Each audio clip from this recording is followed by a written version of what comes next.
pour cette invitation, à toutes les associations et groupes qui organisent ça. C'est un plaisir de parler devant vous.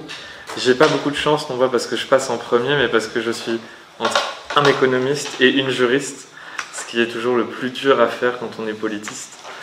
Donc j'espère que ce que je dirai sera quand même assez intéressant. Je vais parler de 3 choses en 15 minutes. Donc ça va être, on va dire, assez structuré. D'abord, vous expliquer comment est-ce qu'il y a une forme de détournement de la souveraineté populaire dans des institutions supranationales. Ensuite, il y a certaines contradictions qui prouvent que ce système n'est pas encore complètement abouti et qu'il y a toujours des opportunités de résilience, et il y a des exemples, surtout en France.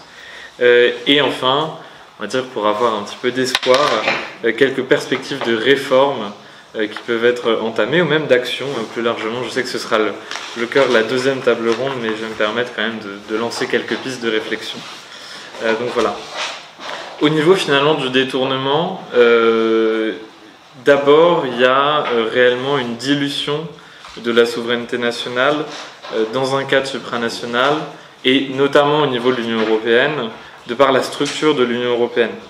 Vous avez des prises de décision maintenant pleines et entières, que ce soit en question de politique étrangère, qui sont faites par le service européen d'action extérieure, et qui donc font quasiment foi sur beaucoup de sujets de politique étrangère sur lesquels les pays doivent s'aligner, sans quoi ils sont parfois seuls dans leur croisade. Je ne parle pas de la Banque Centrale Européenne qui donc a la difficile tâche de gérer la monnaie et donc de décider le coût direct des choses via la gestion de l'inflation en Europe, ou bien même la CJUE, donc la Cour de justice de l'Union européenne, qui a une responsabilité aussi juridique et qui tranche selon les litiges entre les États ou entre les administrations de tous les États de l'Union européenne. Et un exemple qui nous touche et qui va nous toucher très fortement, à mon avis, à partir du 1er janvier, ça va être les questions budgétaires. Quand on va avoir les gens de la Commission européenne qui vont venir en France s'interroger sur les 6% de déficit que la France connaît, c'est quelque chose qui va être assez difficile, et on va devoir rendre des comptes à une institution qui ne nous prête pas d'argent, qui même finalement est présente uniquement pour s'assurer de frapper la monnaie, mais pas de décider de la stabilité macroéconomique de l'Europe. Après je laisserai mon ami économiste plus en parler. Et donc l'impact direct, c'est que finalement, il y a des réformes, même par exemple des réformes fiscales, ou même actuellement la baisse des services publics qu'on va ressentir à partir de l'année prochaine, sont le résultat direct de ça. L'autre aspect qui est beaucoup plus difficile et qui est impossible presque à quantifier, c'est la complexité et l'éloignement des citoyens. La complexité de l'Union européenne, que ce soit avec le processus législatif qui est affreux, qui est bien plus difficile qu'en France, qu'il y a en fin de compte, par exemple, pour atteindre quelqu'un de la Commission européenne, c'est quasiment impossible. Si vous regardez même par exemple au niveau de la PAC, la PAC a beaucoup bénéficié à la France, mais la façon dont la PAC a été négociée, ça a été complètement au fi beaucoup de l'opinion publique et directement par exemple des agriculteurs qui y sont touchés. Et ça donne un petit peu ce sentiment d'une démocratie confisquée en quelque sorte, parce que finalement on va élire nos dirigeants qui nous représentent en Conseil européen, qui vont nommer des ministres qu'on n'élit pas, qui vont être au Conseil de l'UE, des parlementaires, mais où finalement, on va dire, la personne qui gérera l'agenda essaiera de moyenner entre tous ces acteurs-là, avec des administrateurs qui ne sont pas élus directement par les citoyens. Et il y a une emprise aussi qui est très forte, qui je pense est plutôt connue, des acteurs privés sur les processus de décision. Bruxelles, c'est une des grandes places du lobbying au monde, même plus qu'en Europe. Par exemple, il y a eu il y a quelques années les Monsanto Papers, qui ont été très durs parce que des lobbyistes ont fait un excellent travail qui a été de privilégier Monsanto sur des réglementations sur les pesticides en Europe, et ce qui est un désastre en termes de santé publique. Donc il y a une priorité qui là aussi est donnée à des intérêts économiques privés qui touchent notre vie de tous les jours, mais qui en fin de compte touche aussi nos intérêts et notre souveraineté. Mais il y a quand même des contradictions. C'est là que j'arrive finalement presque aux opportunités qu'on peut avoir. Déjà, il y a quand même encore une résistance qui est faite, notamment au sens du pouvoir législatif en Europe. Par exemple, je ne sais pas si vous savez, mais il y a quelques mois, le Parlement français a décidé de s'opposer au Mercosur, parce que donc, tous les accords de libre-échange ne sont plus de la décision de chacun des États, mais doivent être ratifiés par chacun des États, ce qui permet quand même d'avoir un levier de contrôle.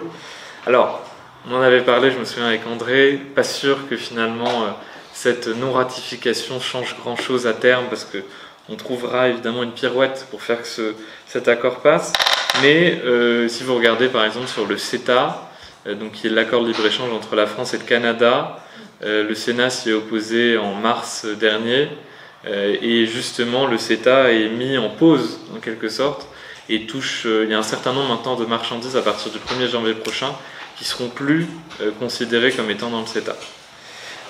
Donc un levier là qui peut être intéressant, c'est d'accroître grandement le contrôle parlementaire d'élus qu'on va avoir en France, qui soient élus directement ou indirectement pour le Sénat, qui peuvent avoir en fin de compte une vision réelle et concrète de tout ce qui se passe au niveau européen.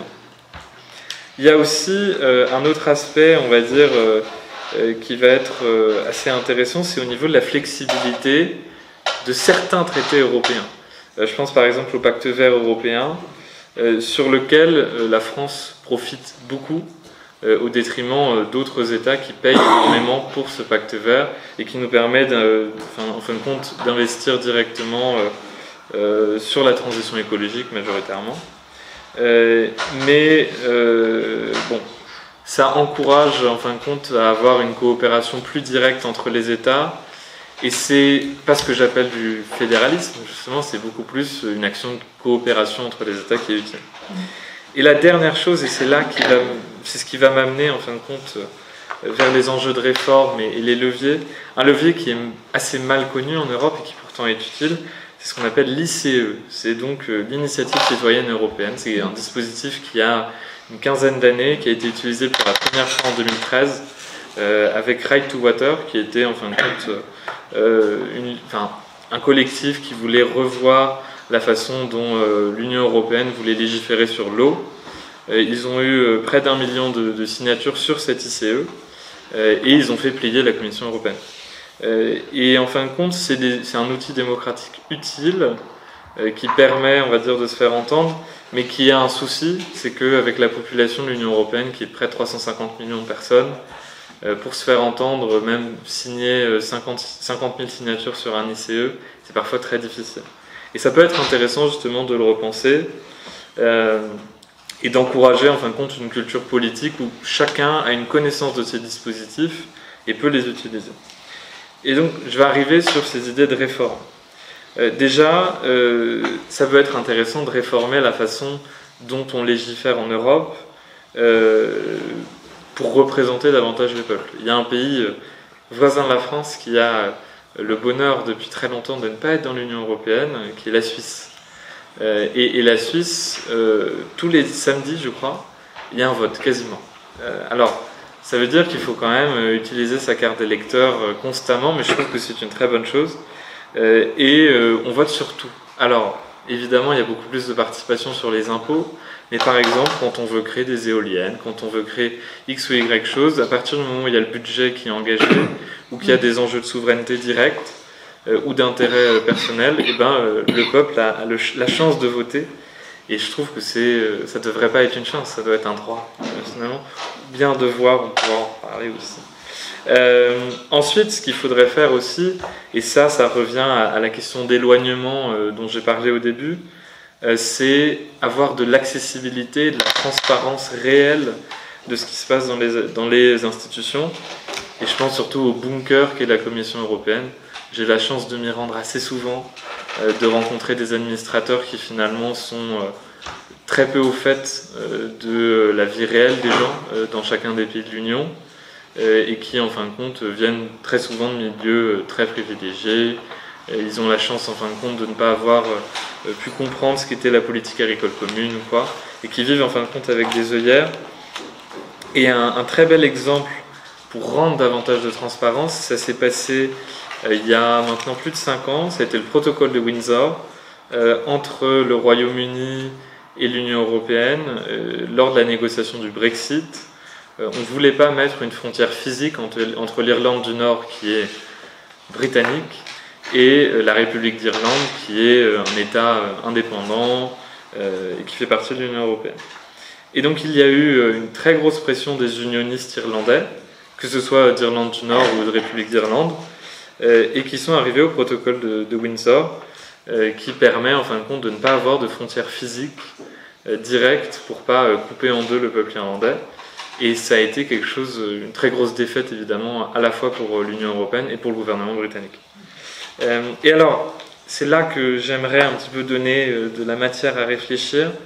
Moi, je crois beaucoup au fédéralisme à géométrie variable. Alors donc, ne m'insultez pas tout de suite, j'arrive. Qu'est-ce que ça veut dire? C'est-à-dire qu'on peut avoir différentes visions ou degrés de profondeur de l'Union européenne. Des gens qui sont là depuis 1957, il y en a 6, donc depuis les communautés européennes, et qui en fin de compte souscrivent à beaucoup de choses, l'euro, finalement même tous les actes qui ont été créés, mais on pourrait tout à fait revenir là-dessus. On pourrait tout à fait se décider et de dire, bon bah, sur tel paquet de profondeur, on n'est pas d'accord, et donc on veut prendre le temps. Et ça permettrait aussi de réfléchir à la façon dont on voit le voisinage et l'intégration de pays voisins à l'Union européenne. Il y a des pays, par exemple, comme le Monténégro, qui sont, je crois, en adhésion depuis 2013, et qui ont l'euro, alors qu'ils sont en adhésion encore. Il y a des pays dans l'Union européenne, bon, avant le Royaume-Uni, mais qui sont encore maintenant, le Danemark, la Suède, qui n'ont pas l'euro.